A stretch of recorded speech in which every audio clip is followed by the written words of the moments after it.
bahwa dunia hanya sekedar jembatan sahaja. Makanya ketika Allah berbicara tentang akhirat, apa kata Allah Azza wa Jalla? Wasari'u, berlomba-lomba kalian. Fastabiqul khairat, berlomba-lomba kalian. Wasari'u, bersegera. Kemudian wa fi dzalika falyatanafasil mutanafisun. Untuk itulah seorang muslim mereka berlomba-lomba kalau bicara akhirat. Tapi kalau bicara dunia, apa kata Allah Subhanahu wa taala? Wallazi ja'ala lakumul arda dalulan famshu fi manakibiha. Berjalanlah kalian untuk mencari rezeki. Untuk akhirat Allah perintahkan kita berlari, berlomba. Untuk dunia Allah perintahkan kita berjalan. Maknanya memang tujuan kita semuanya adalah untuk beribadah kepada Allah Subhanahu wa taala. Karena kalau kita selalu melupakan kemana kita akan pulang ikhwatul Islam, maka tentu akan membuat kita lalai dari Allah Subhanahu wa taala. Bicara dunia tidak akan pernah hentinya. Pagi bicara dunia, siang bicara dunia, petang hari bicara dunia, tiba-tiba malam hari meninggal dunia. Dunia yang kita cari tidak mau dengan kita, dia akan meninggalkan kita semuanya. Tapi kita selalu lalai dengannya. Itu ayat yang pertama disebutkan oleh Allah Subhanahu wa taala. Ayat yang kedua, ayat yang masyhur bagi kita bersama.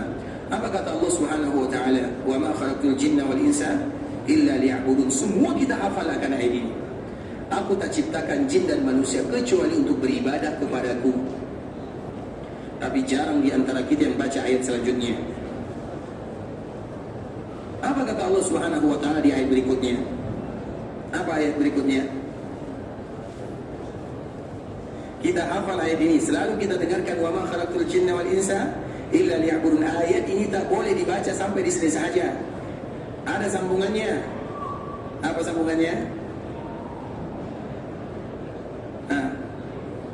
Ma uridu minhum min rizqin wa ma uridu an yut'imun innallaha huwar razzaqu dzul quwwatil matin.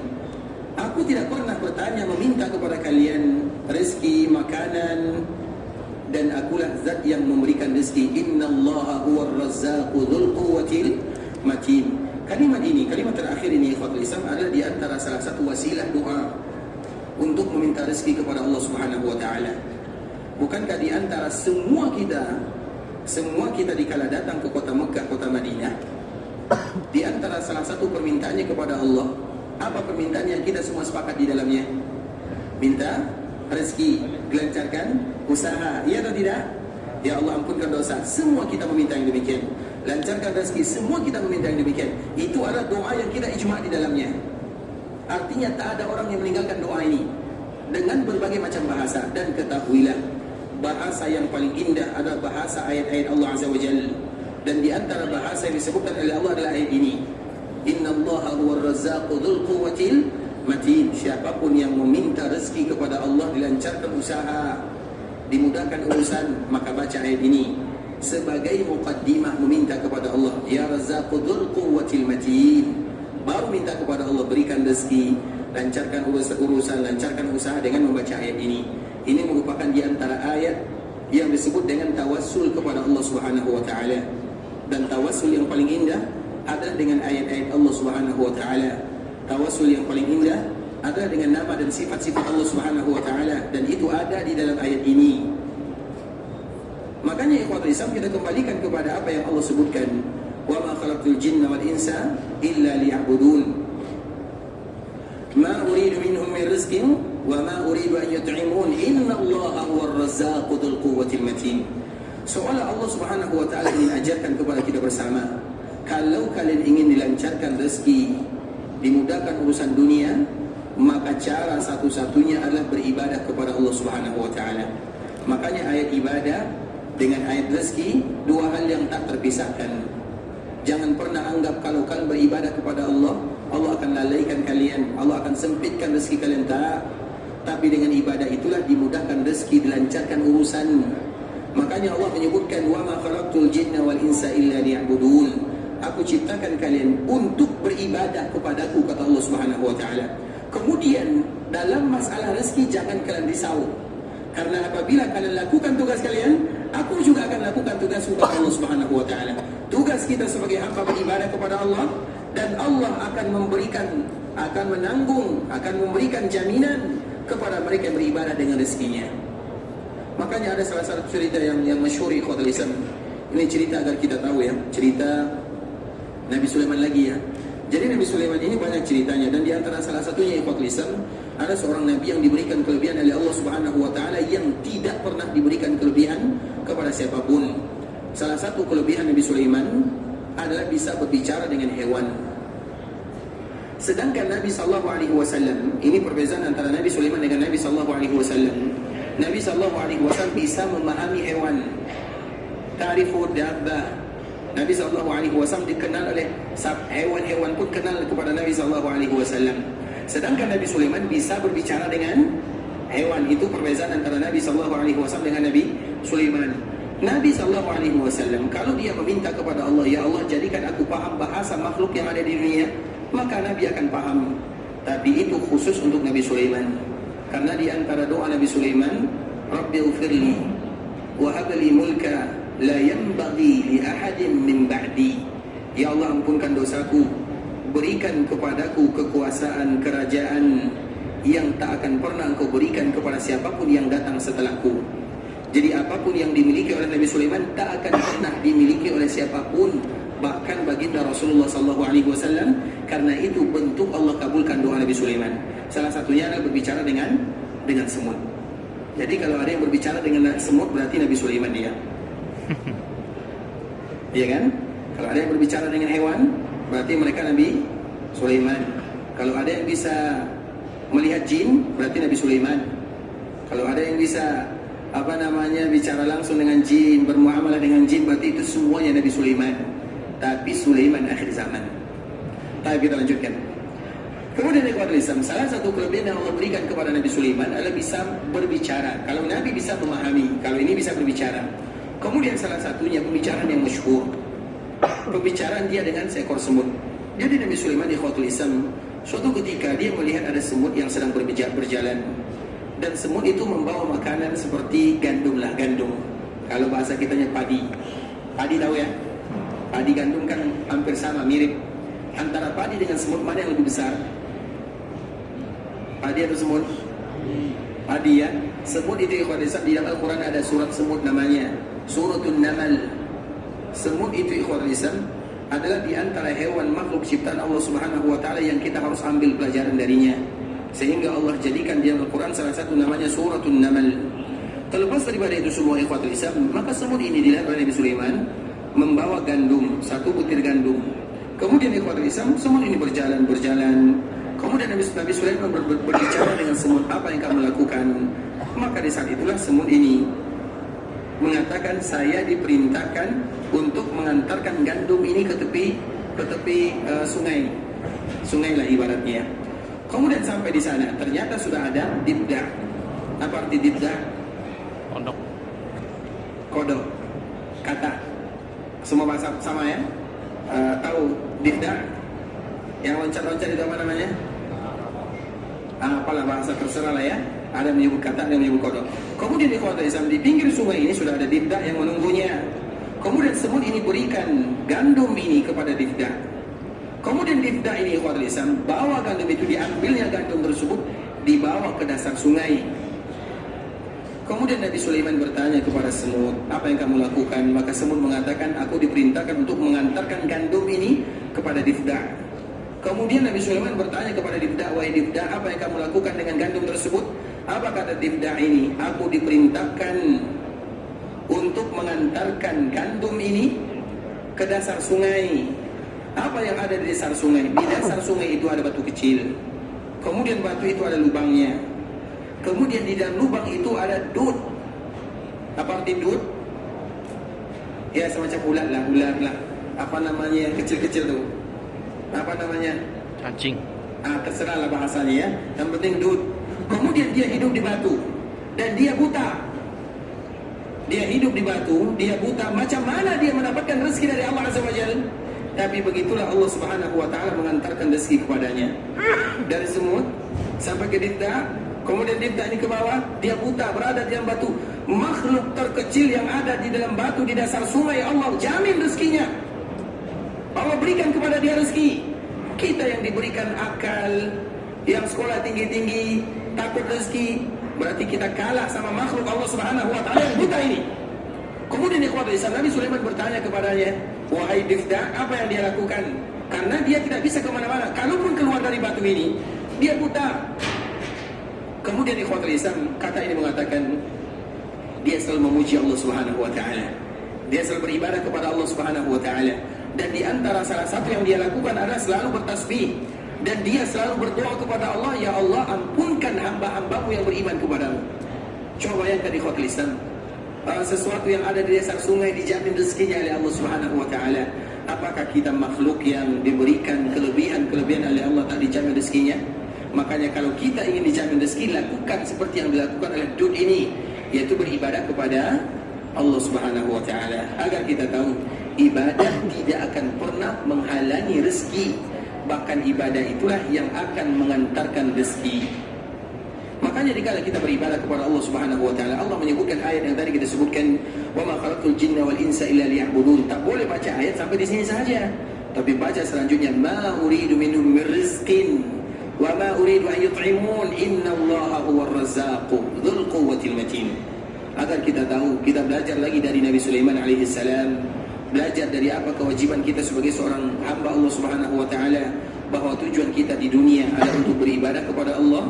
Karena ibadah itulah yang akan kita bawa bekal bertemu dengan Allah Subhanahu wa taala. Kemudian di antara salah satu bekal tersebut adalah ibadah yang kita lakukan di tanah haram Makkah dan Madinah. Sekarang kita berada di tanah haram, tempat yang paling mulia. Ketika Allah Subhanahu wa taala berikan kesempatan kepada kita bersama, maka manfaatkanlah untuk beribadah semaksimal mungkin.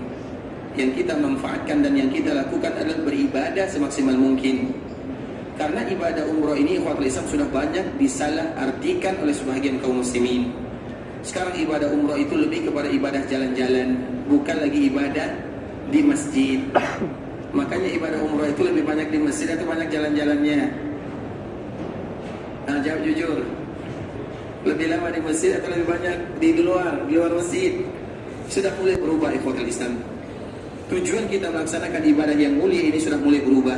Kedatangan kita ke kota Madinah yang membuat Madinah itu wow, itu bukan lagi pahala yang kita dapatkan di dalamnya, tapi lebih kepada bentuknya, lebih kepada gambarnya. Apalagi yang suka konten-konten video sana video sini, lebih suka itu dibandingkan dengan ibadah dan dengan keutamaan yang disebutkan oleh baginda Rasulullah SAW.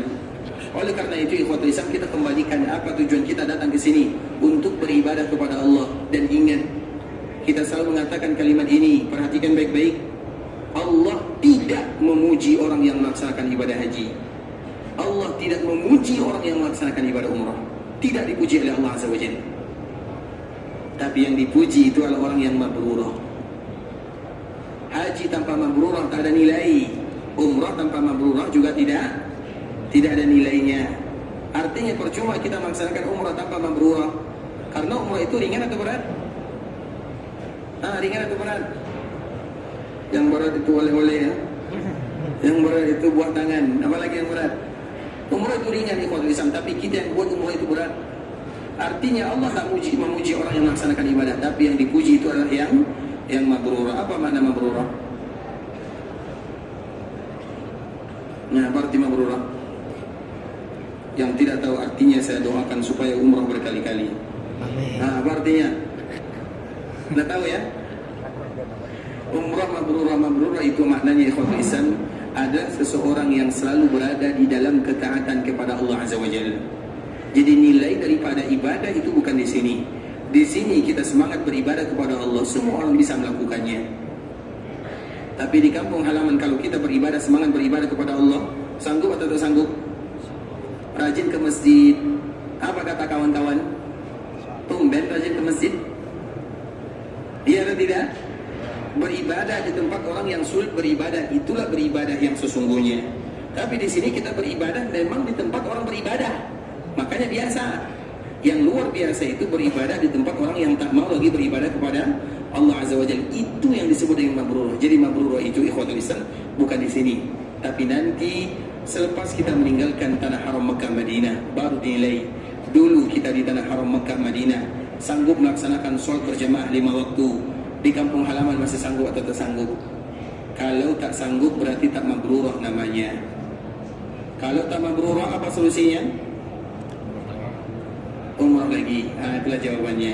Sampai Allah berikan umrah mabrurah. Itu yang harus kita ketahui, ikhwatul Islam. Itu merupakan di antara poin yang harus kita ketahui, bahwa kedatangan kita di sini bukan hanya untuk sekedar melihat pemandangan-pemandangan yang indah. Coba bayangkan dulu di zaman Nabi SAW, Masjid Nabawi. Bayangkan ikhwatul Islam dari tanah. Kemudian dia hanya mungkin 1 atau 1,5 meter saja, dindingnya 1 atau 1,5 meter saja. Kemudian tidak ada atapnya, kecuali yang bagian belakang saja. Itu pun untuk tempat tinggal Ashabus Suffah. Ashabus Suffah itu adalah orang-orang muhajirin. Coba bayangkan ketika orang-orang muhajirin, mereka meninggalkan Mekah menuju Madinah. Mereka tinggalkan Mekah menuju Madinah karena Allah dalam keadaan takut dan dalam keadaan meninggalkan semua mereka yang mereka punya. Makanya Allah Subhanahu wa taala menyebutkan di Al-Qur'an, lil fuqara'il muhajirin. Ingat orang-orang fakir. Orang-orang fakir itu ikhwatul Islam, ada fakir, ada miskin. Perbedaan fakir dengan miskin, fakir itu lebih miskin daripada miskin. Orang fakir itu mereka tak mendapatkan separuh daripada keperluannya. Misalnya keperluan dia dalam satu hari 100 real, dia tak dapatkan lebih daripada 50 real. Dia dapatkan 20 real, 30 real, itu fakir namanya. Kalau orang miskin, keperluan dia dalam satu hari, misalnya 100 real, dia dapat 60-70 real, itu miskin namanya. Itu perbedaan fakir dan miskin. Nah, orang-orang muhajirin, Allah Subhanahu wa taala sebutkan di Al-Qur'an, lil fuqara'il muhajirin. Ingatlah kalian cerita akan orang-orang muhajirin, dan mereka itu rata-rata ada orang-orang fakir. Bisa jadi karena memang fakir dari awal, atau memang karena fakir meninggalkan hartanya di tanah Mekah Al-Mukarramah. Jadi kefakiran mereka itu ada dua sebabnya. Yang pertama karena memang mereka memang fakir. Dan ingat ikhwatul Islam, ini merupakan di antara keedah yang ada di dunia. Kebanyakan yang ikut para nabi dan para rasul itu adalah orang-orang fakir dan orang-orang miskin. Begitu juga kebanyakan orang yang ikut dalam agama Allah Azza wa Jalla adalah orang-orang fakir dan orang-orang miskin. Makanya kelebihan yang Allah berikan, kekayaan harta itu adalah ujian yang terberat. Banyak di antara orang yang fakir dan orang miskin mereka lulus dalam ujian. Tapi orang kaya banyak di antara mereka yang gagal. Apa buktinya? Bahwa orang yang paling banyak menghuni surga itu adalah orang-orang fakir dan miskin. Kita mau masuk surga atau tidak? Tapi fakir dulu. Nah, macam mana? Yang kaya itu banyak gagalnya. Ini bukan menghina ya, ini motivasi bagi kita bersama ikhwan Islam. Orang yang miskin, orang fakir itu biasanya mereka kuat dalam ujian, rajin sholat, rajin beribadah kepada Allah Azza wa Jalla. Kemudian Allah berikan rezeki sedikit demi sedikit. Yang tadinya salat 5 waktu, datang di awal sebelum azan dia sudah datang. Ketika Allah bukakan dunia untuknya, nanti datang pas setelah azan. Kemudian bertambah lagi hartanya, datang pas iqamah. Kemudian bertambah lagi hartanya, datang masbuk. Kemudian nanti bertambah lagi hartanya, datang jadi imam masbuk. Itu adalah ujian dari Allah Azza wa Jalla. Jadi ujian yang sesungguhnya itu bukan kefakiran dan kemiskinan, tapi ujian yang sesungguhnya adalah kelebihan dari Allah Subhanahu wa taala. Makanya banyak yang gagal ketika mereka diberikan rezeki oleh Allah Azza wa Jalla, tapi banyak yang berhasil dikala mereka diuji oleh Allah Azza wa Jalla. Makanya orang-orang muhajirin, mereka fakir karena dua. Yang pertama karena memang fakir dari asalnya, dan memang orang yang paling banyak mengikuti para nabi dan para rasul. Ada mereka yang fakir. Kenapa demikian? Karena hati mereka tidak ada kepentingan. Apa yang mereka pikirkan? Kepentingan tak ada dengan dunia. Sehingga mereka lah yang paling banyak mengikuti para nabi dan para rasul. Semua umat yang pertama kali ikut kepada nabinya, rata-rata ikhwan Islam ada orang-orang yang fakir kebanyakannya. Kemudian orang-orang muhajirin ini ada yang fakir dari awal, ada orang yang fakir karena mereka ukhriju. Makanya Allah sebutkan di dalam ayat ini, lil fuqara'il muhajirin alladziina ukhriju. Kenapa mereka fakir? Karena mereka diusir. Dari apa diusir? Ukhriju min amwalihim. Mereka diusir min diyarihim wa amwalihim. Mereka diusir dari kampungnya, dari rumahnya. Mereka dipisahkan dari hartanya, diambil semua hartanya. Makanya orang-orang muhajirin ketika mereka hijrah dari Mekah menuju Madinah, mereka ada dua pilihan. Kalau ingin hijrah, tinggalkan harta, tinggalkan rumah, tinggalkan semuanya. Dan itu tak ringan di Islam. Jangan kita kira orang muhajirin Mereka hijrah dari Mekah menuju Madinah. Sampai di Madinah selesai? Tak. Sampai di Madinah menjadi fakir. Dan mereka dihadapkan dengan perkara yang tak ringan. Kita selalu contohkan ikhwatul Islam, Abdurrahman bin Auf, kemudian Suhaibur Rumi, sahabat-sahabat yang lainnya. Salah satunya adalah Suhaibur Rumi atau Abdurrahman bin Auf. Mereka itu orang yang paling kaya, kaya sangat ikhwatul Islam. Kemudian ketika hijrah diperintahkan dari Mekah menuju Madinah, maka mereka juga ikut hijrah bersama kaum muslimin. Orang Quraisy tak biarkan satu pun hijrah kecuali akan berjuang, akan berlawan dulu. Kemudian sampailah giliran Abdurrahman dan Suhaib. Dikala mereka ingin hijrah, maka ditangkap, dikepung oleh orang-orang musyrikun. Di saat itulah Abdurrahman mengatakan, wahai orang-orang musyrikun, kalian tahu aku ini adalah ahli dalam memanah. Kalau anak panah keluar dari busurnya pasti akan kena kalian. Artinya diancam, dia tak takut. Namun apa kata Abdurrahman? Tapi aku berikan kepada kalian pilihan yang kedua. Biarkan aku hijrah, aku akan berikan semua harta yang aku punya kepada kalian. Itulah perdagangan dengan Allah Subhanahu wa ta'ala. Artinya ikhwatul Islam, mereka dipaksa menjadi fakir karena mereka tak bisa bawa harta dan bawa keluarga, bawa rumah. Macam mana nak bawa?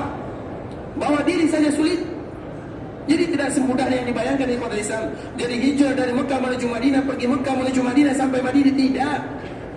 Mereka keluar dari Madinah, keluar dari Mekah tanpa membawa ukhriju min diyarihim wa amwalihim. Mereka dikeluarkan dari rumahnya, diusir. Wa amwalihim, diambil, dicuri, direbut hartanya. Apa? Kenapa mereka melakukan yang demikian? Yabtaghuna fadla. Mereka menginginkan karunia dan kasih sayang dari Allah Azza wa Jalla. Yang mereka inginkan adalah ampunan dari Allah Subhanahu wa ta'ala. Agar kita tahu ibadah itu tak mudah. Ibadah itu memerlukan perjuangan dan pengorbanan. Kemudian ikhwatul Islam, dikala Abdurrahman dan Suhaib ini mereka meninggalkan Mekah dengan syarat semua harta yang mereka punya tinggalkan di Mekah. Sampai di Madinah apa yang terjadi? Maka Nabi tahu, Nabi dibagi tahu oleh Allah Subhanahu wa ta'ala. Maka Nabi mengatakan, Rabihat tijara, Rabihat tijara ya Aba Yahya. Wahai Abu Yahya, engkau melakukan perdagangan dengan Allah Subhanahu wa ta'ala. Karena dia tinggalkan harta semuanya karena Allah Subhanahu wa ta'ala. Begitu juga dengan orang yang melaksanakan ibadah umrah ini, ikhwatul Islam. Kita selalu memberikan motivasi kepada kaum muslimin. Kita melaksanakan ibadah ini, coba perhatikan baik-baik. Ibadah yang kita lakukan di sini tidak free, tidak gratis. Mahal ibadah di sini. Solat di Masjid Nabawi mahal, berdoa di Masjid Nabawi mahal, berdoa di tanah haram Makkah mahal, solat di tanah haram Makkah mahal, beribadah di sini. Kita tinggalkan keluarga, kita tinggalkan pekerjaan, kita keluarkan uang yang tidak sedikit. Itu adalah berdagang dengan Allah Subhanahu wa ta'ala, berdagang dengan Allah. Makanya siapapun yang berdagang dengan Allah tidak akan pernah miskin untuk selama-lamanya. Bukankah Allah mengatakan bagi mereka yang umrah mabrurah, mereka akan dapatkan dua. Yang pertama, Allah ampunkan dosanya. Semoga Allah ampunkan dosa kita bersama. Yang kedua, Allah hilangkan kefakiran dari dirinya. Artinya tidak akan pernah fakir untuk selama-lamanya. Itu janji dari Allah karena dia berdagang dengan Allah Azza wa Jalla. Kita lihat bagaimana Abdurrahman dan Suhaib Rumi. Dia berdagang dengan Allah, tinggalkan semua hartanya, datang ke kota Madinah dengan hanya membawa pakaian yang ada di badannya saja. Kemudian apa kata Nabi? Rabihatit tijarah. Inilah perdagangan kamu yang menguntungkan wahai Abu Yahya. Maknanya dia tak punya harta, tapi dia telah berdagang dengan Allah. Dia jual semua yang dia punya agar dia bisa bersama Nabi di kota Madinah dengan agamanya. Itulah perjuangan di jalan Allah Subhanahu wa ta'ala. Oleh karena itu ikhwatul Islam, dan tadi kita telah menyebutkan barang siapa meninggalkan sesuatu karena Allah, pasti Allah ganti dengan yang lebih baik. Contoh yang pertama tadi kita telah sebutkan Nabi Sulaiman. Contoh yang kedua ini ikhwatul Islam adalah Abdurrahman itu ikhwatul Islam, semua hartanya habis sehingga menjadi fakir di kota Madinah. Kemudian di antara salah satu cara Nabi SAW adalah mempersaudarakan antara muhajirin dan ansar. Dipersaudarakan tujuannya supaya orang-orang muhajirin ini ada tempat tinggal, ada saudara yang bisa membantu di kota Madinah. Karena orang Mekah tinggal di Madinah, cuaca lain, daerah lain, sahabat tak ada, keluarga juga tidak ada, sulit di kota Islam. Berada di negara yang asing. Coba sekarang, siapa di antara kita yang baru pertama kali datang ke kota Mekah dan kota Madinah, dia bisa sendiri? Sanggup atau tak sanggup? Sulit di kota Islam, sanggup tapi sulit. Coba bayangkan begitu juga dengan orang-orang Muhajirin. Orang-orang Mekah datang ke kota Madinah, tidak ada keluarga, tidak ada harta, tidak ada pekerjaan, maka kebanyakan mereka menjadi orang-orang yang fakir. Salah satunya adalah Abdurrahman. Tapi kefakiran itu tidak berlanjut lama, karena siapapun yang meninggalkan sesuatu karena Allah pasti diganti dengan yang terbaik. Makanya Abdurrahman yang tadi contohnya ikhwatul Islam, dia datang ke kota Madinah dengan harta yang tidak ada, tapi setelahnya Allah ganti semuanya berjuta-juta kali lipat. Bukan 2 atau 3 kali ganda, tapi berjuta-juta. Bahkan terkenal ikhwatul Islam, satu-satunya manusia yang takut kaya adalah Abdurrahman bin Auf. Kalau kita takut miskin atau takut kaya? Berarti belum bisa seperti Abdurrahman ya. Takut kaya. Kenapa demikian ikhwatul Islam? Karena inilah makna daripada hadis Nabi sallallahu alaihi wasallam. Perhatikan baik-baik. Karena cerita kita, pembahasan kita tentang ibadah kepada Allah. Man kanatid dunya hammah. Siapapun di antara kaum muslimin yang tujuannya hanya dunia, apa yang terjadi? Farraqallahu amrah. Dia tidak akan pernah selesai masalahnya. Siapapun di antara kalian yang hanya dunia, seperti yang tadi kita sebutkan, dunia, tidak akan pernah selesai masalahnya. Ini hadis Nabi SAW. Masalahnya tidak akan pernah selesai. Kenapa tak pernah selesai? Allah yang berikan kepada dia masalah. Farraqallahu amrah. Farraqa itu artinya terpisah-pisah. Ada masalah ini, datang masalah baru. Ada masalah baru, datang lagi masalah yang lain. Itu yang pertama, farraqallahu amrah. Wa ja'ala faqrahu baina 'ainai. Dan dia itu adalah orang yang fakir untuk selama-lamanya. Kefakiran itu ada di depan matanya. Karena orang yang kaya, siapa orang yang kaya? Sekarang kita bicara siapa orang yang kaya? Siapa yang berani jawab? Siapa itu kaya? Jawab dan tanggung jawab. Nah, siapa bisa jawab? Siapa itu kaya? Orang kaya itu ikhwati. Orang kaya itu ikhwati Islam, dia mudah saja. Orang kaya itu cuma 3 syaratnya. Yang pertama, bangun di pagi hari dalam keadaan sehat. Bangun di pagi hari dalam keadaan sehat. Kemudian dia bisa makan pagi. Itulah orang kaya. Apa kata Rasulullah SAW? Bangun di pagi hari, kemudian dalam keadaan sehat 1. Kemudian bangun di pagi hari dalam keadaan sehat dan aman, nyaman, tenang 2. Bangun di pagi hari sehat, tenang, nyaman, dan bisa makan pagi. Itulah orang yang paling kaya. Apa kata Rasulullah SAW? Barang siapa yang aman di pagi harinya, bangun dalam keadaan sehat, kemudian dalam rasa aman, kemudian dalam makan pagi, makan siang belum ada, cuma makan pagi. Faka'annama hizal lahu dunya wa ma fiha. Maka seolah-olah dunia miliknya. Kenapa demikian ikhwan Islam? Banyak yang bangun di pagi hari, mereka ingin masuk rumah sakit. Banyak yang bangun di pagi hari, tidak tahu bagaimana kenyamanannya. Banyak yang bangun di pagi hari, tak bisa makan. Jadi itu kaya dalam agama ikhwan Islam. Coba bayangkan, kemudahan demi Allah Subhanahu wa taala. Kaya itu bukan yang punya harta banyak. Tapi kaya itu adalah mereka yang bangun dalam keadaan sehat. Sehat itu ikhwan Islam tak bisa dinilai dengan apapun. Makanya di antara salah satu doa yang tak boleh ditinggalkan oleh kaum muslimin, Nabi SAW ajarkan, Allahumma inni as'aluka al-afwa wal-afiyah. Allahumma inni as'aluka al-afwa wal-afiyah. Doa ini tak boleh ditinggalkan di pagi hari dan di petang hari. Karena itu merupakan di antara kesehatan yang Allah hadiahkan kepada hambanya. Kalau sakit baru tahu macam mana nikmat sehat. Kemudian begitu juga aman, kenyamanan itu ikhwan Islam, Allahu Akbar, nikmat yang terindah. Kemudian bisa makan, itu juga merupakan nikmat yang terindah. Banyak orang yang punya duit tapi tak bisa makan. Makanya orang kaya itu cuma 3 sifatnya. Bangun dalam keadaan sehat, dalam keadaan aman, bisa makan pagi, selesai. Itulah kaya yang sesungguhnya. Bisa dipahami? Jadi kita kaya atau miskin? Kita semua kaya ikhwan Islam, tidak ada yang miskin. Semua kita diberikan kelebihan oleh Allah Subhanahu wa taala. Oleh karena itu kita kembalikan kepada sahabat Abdurrahman ini ikhwatul Islam. Sahabat ini adalah di antara orang yang takut kaya dunia, karena makanya tadi disebutkan barang siapa yang tujuannya adalah dunia, Allah akan secerai beraikan masalah dia. Maknanya masalahnya akan tak selesai. Farraqallahu amra itu maknanya tak akan pernah selesai masalah dia. Wa ja'ala faqrahu baina 'ainai, dia fakir. Apa bukti dia fakir? Pagi-pagi orang bisa makan bersama keluarga, bersama anak dan istri, dia sudah pergi ke kedai, dia pergi ke mana ya Pak Desam, tak bisa menikmati hidup. Kapan menikmati hidup? Pas nanti sudah sakit, sudah tua. Pas sudah tua Pak Desam, menikmati hidup, mau menikmati apa lagi? Makan ini tak boleh, makan ini tak boleh. Keluarga sudah besar semuanya. Orang yang bahagia dikala dia bersama keluarganya di pagi hari makan bersama. Bukankah itu dulu kita rasakan semua ikhwan Islam? Dulu kita lihat ya, kami pribadi, kita semuanya, kebanyakan kita ikhwan Islam mungkin baik telur ya.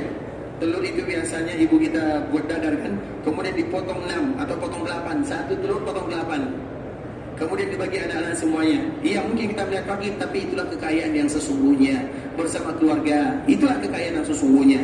Makanya orang yang ja'ala faqrahu baina 'ainai, mereka akan miskin, karena miskin itu ada di antara kedua matanya. Maknanya dia merasa tak pernah cukup dengan apa yang Allah berikan, sehingga dia mencari. Itulah kata Nabi, kalau sekiranya anak Adam dia punya satu lembah yang terbuat dari emas satu lembah sedikit atau banyak? Satu lembah itu di antara dua bukit, itu emas semuanya punya dia. Apa kata Nabi? La tamanna tsani, maka dia ingin cari emas yang kedua. Padahal emas ini kota Islam 70 turunan belum habis. Bukan 7 turunan, 70.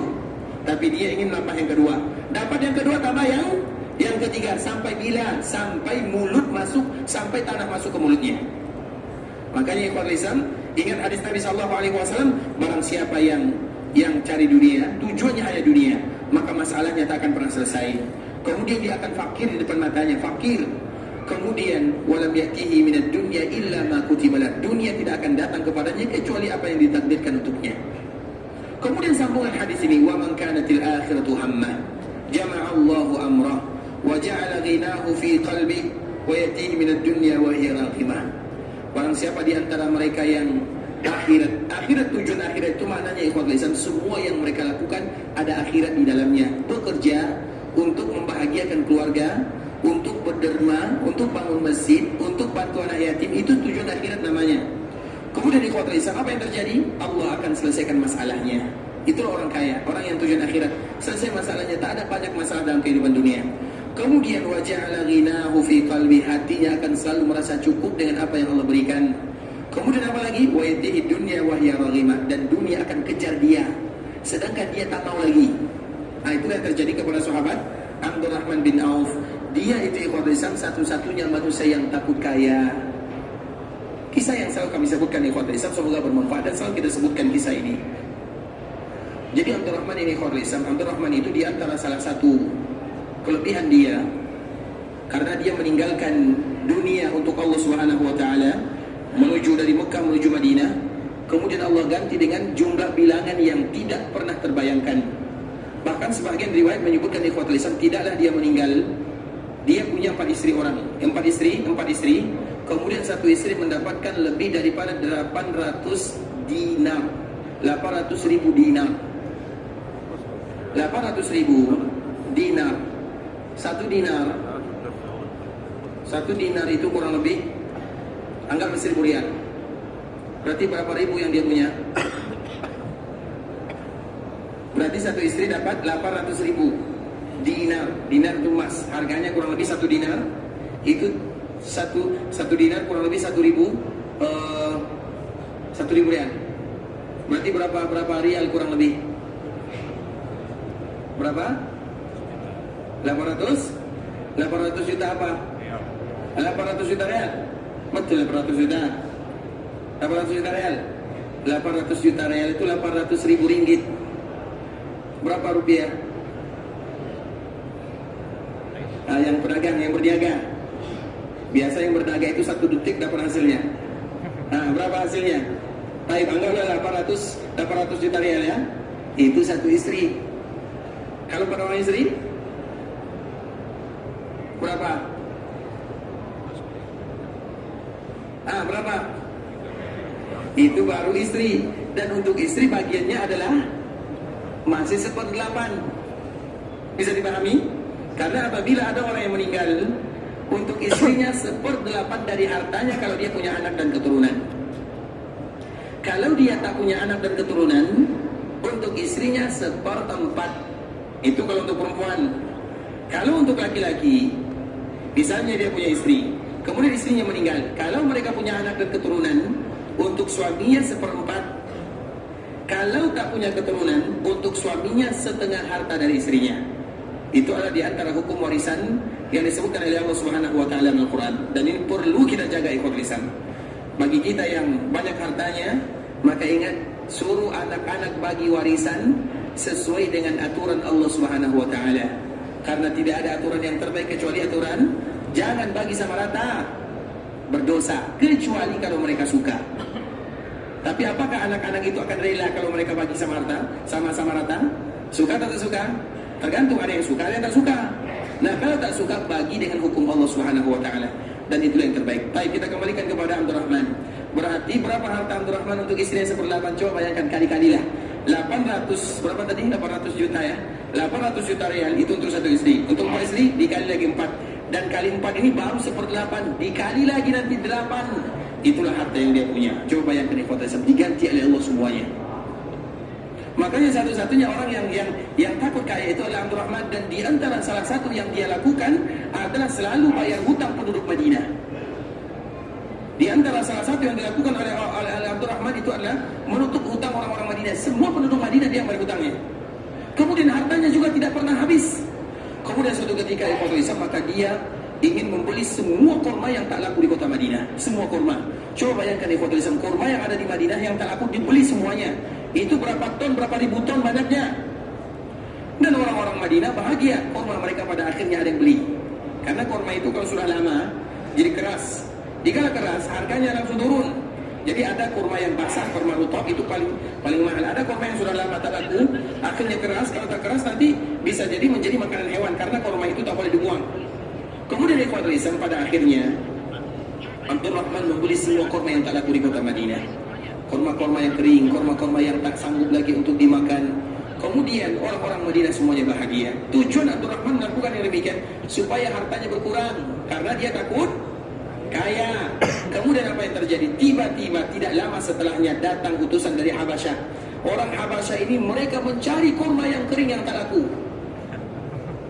dan itu hanya ada pada wa yatihi dunya wa hiya raghimah. Dia lari dari dunia, tapi dunia kejar dia. Itulah maknanya ikhwan Islam. Tapi siapa yang bisa mendapatkan yang demikian? Bagi mereka yang berubudiyah kepada Allah Azza wa Jalla. Makanya kita kembalikan kepada ayat yang tadi kita sampaikan, wa ma khalaqul jinna wal insa illa liya'budun ma uridu minhum min rizqin wa ma uridu an yut'imun innallaha huwar razzaq. Ingat kalimat ini ikhwan Islam. Kalau kita ingin mendapatkan rezeki dari Allah Azza wa Jalla, caranya adalah beribadah kepada Allah. Makanya kita juga ingat di dalam ayat yang disebutkan oleh Allah Azza wa Jalla di akhir surat Taha. Apa kata Allah Azza wa Jalla? Wa'mur ahlaka bis-shalah. Wahai hambaku, perintahkan keluargamu untuk melaksanakan ibadah salat. Karena ibadah salat itu merupakan di antara ibadah yang terpenting. Siapapun di antara hamba yang jaga salatnya, maka yang lain akan dia jaga. Tapi siapapun yang tak jaga salatnya, yang lain dia akan tidak jaga. Makanya orang yang suka curi uang, orang yang suka tidak tepat waktu, itu semuanya mereka adalah orang-orang yang lalai dari salatnya. Karena salat ini antara kita dengan Allah Azza wa Jalla. Kalau urusan kita dengan Allah selesai, urusan kita dengan manusia mudah. Mereka yang menjaga salatnya, mereka akan amanah. Bukankah salat itu tanha 'anil fahsya'i wal munkar? Salat itu akan larang perbuatan keji dan munkar. Maknanya orang yang salat itu Allah jaga dirinya. Dan ketika Allah jaga dirinya, dia akan menjaga dari manusia. Dia tidak akan pernah tipu, dia tidak akan pernah berbohong, dia tidak akan pernah melalaikan amanah. Makanya kalau kita lihat di Islam, kalau kita ingin mencari kawan, yang ditanya itu salatnya, terutama kaum muslimin, yang dilihat itu salatnya. Bahkan para ulama, dikala mereka ingin menikahkan anaknya ikhwat Islam, ada yang datang melamar, kemudian yang dilihat itu berapa harta yang kamu punya, di mana rumah kamu, di mana ini.